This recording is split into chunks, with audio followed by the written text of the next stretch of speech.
So with social media, yeah, would you have like any advice to give to somebody that feels that they want to step away from it a little bit more? And when I say that, I don't mean like completely eradicate it if that's not one of your things. But if you feel that you go on it more than you should, Yeah. and you know that, you know what I mean? Like, yeah, fuck, I do spend a bit too much time on it. I'd like to spend less to do anything other. Yeah.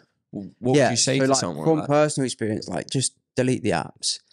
I'm not saying you can't go on them, but in order to go on them, you have to actually download the app, reinstall it, log in, and then go on it. Yeah, which is like an inconvenience. Mm-hmm. So I'd say you're less likely to if it's not installed on your phone.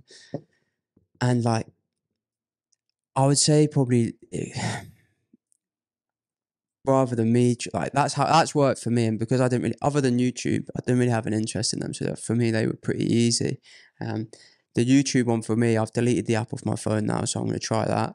And I'll only go on it on the laptop where I'm much less likely to go and look at shorts. But I'd say the best thing to do is there's a great podcast with, his name's Johan Hari, and he wrote the book Stolen Attention or Stolen Focus. And he does a big, huge study into the technology companies, what tricks they're using to keep you on it. And he gives some great tips on how to reduce your time on these apps. So I would, any of his podcasts, when he promoted his book, he went and did all the podcasts. So he's on most of them. It's definitely worth checking out. So do you think if somebody was to like go sort of try and gain that sort of knowledge through reading a book like that, do you think that would like wake somebody up a little bit more to what's kind of going on? Because Yeah, I think at the moment, you know, like you don't really see it as a bad thing. But if you knew all the like if you've seen it in black and white, oh, this is what's actually going on, this is what's happening, I think you'd have it's less a tough of a one. If you desire. don't see it as a bad thing and you're not really wanting to come off it, you're probably not gonna. Like, it's when you really know it's something you shouldn't be doing and you're ready to like, actually, yeah, I'm ready to maybe reduce my time now, or I know I shouldn't be doing this. That's when I'd say, yeah, just delete the apps or go and start. This guy, honestly, I think it's Johan Hari, Stolen Focus. He talks about it and just opens your eyes to all of the ways in which they're keeping you on the apps, which then gives you more power to, you know, get past the little tricks and tips and delete the app. Only have your phone out of arm's distance, so you can't just grab it and go. Yeah. So yeah. Yeah, that's good advice, mate. I'd say more or less the same stuff. Turn all your notifications off so you're not tempted. Yeah, that's a great one. You Yeah. don't need alerts. Yeah. You don't need things just pinging off in your mind like to get you distracted. So turn all your notifications off. Put your phone somewhere in your house where it's not within reaching distance. Like you said, I'd leave it in another room. Another room. Yeah. I think the main thing is like taking personal responsibility for it. Like, once you do that, you'll figure out a way to reduce your time. What's that? If you take if you think, actually, I know I'm spending too long on these apps, and you take responsibility for it, and you think, actually, it's my own fault.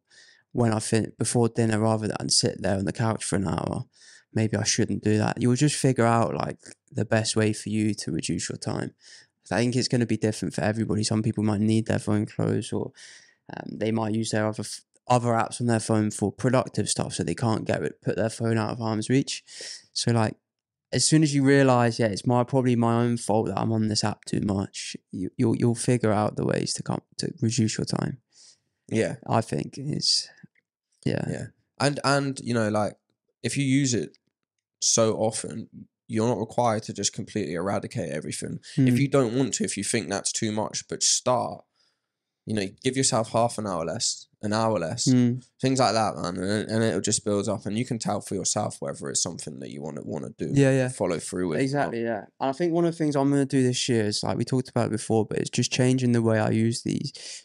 I didn't use them because I didn't want to use it for that reason, but like creating content versus consuming content. Like, I want to now start creating content, putting content out there, putting myself out there, building the podcast, which means inevitably we're going to have to be on social media.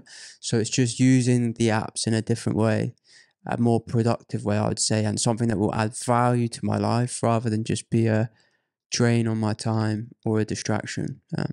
So that's another way you could look at it, you know, especially if you had an interest. I know so many people that have always wanted to do a YouTube channel or, you know, start something online, or they live interesting lives that probably people would be interested in, that they could encourage people, inspire them, whatever. So if that's you, maybe think about that. How could I create content versus consume content? What could I put out there that might be of value to people? Yeah. I think that's a good one. Yeah. Transition it into something that you're going to Yeah. enjoy doing. Because I do think it's such a big opportunity. Like for us, even with this podcast, it's given us the ability to promote this to people all over the world. Like we wouldn't have had that previously. Like people would never have heard of us, even friends and family. Like we couldn't have promoted it to them. We couldn't have got it out on Instagram, Yeah. YouTube. There's billions of people watching YouTube. I don't know what the numbers are. Billions of hours are watched on YouTube every day. And we have access to that. It's not cost us anything. So like creating content, putting content out there could be such a huge opportunity.